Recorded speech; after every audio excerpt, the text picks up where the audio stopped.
భార్య ముందు కూర్చుంటే జీవితం యొక్క బాధ్యత గురించి తెలుస్తుంది.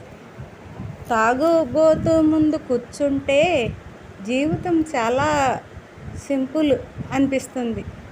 సాధువులు సన్యాసుల ముందు కూర్చుంటే ఉన్నదంతా దానం చేయాలని అనిపిస్తుంది.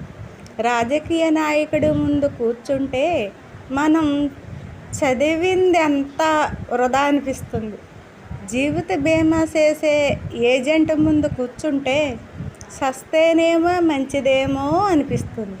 వ్యాపారుల ముందు కూర్చుంటే మన సంపాదన అంతా చాలా తక్కువ అనిపిస్తుంది, దేనికి సరిపోదనిపిస్తుంది. శాస్త్రవేత్తల ముందు కూర్చుంటే మనం ఎంత అజ్ఞానులమో అనిపిస్తుంది. ఉపాధ్యాయుల ముందు కూర్చుంటే మనం మళ్ళీ ఈ విద్యార్థులం కావాలనిపిస్తుంది. రైతులు కార్మికుల ముందు కూర్చుంటే వాడు పడ్డ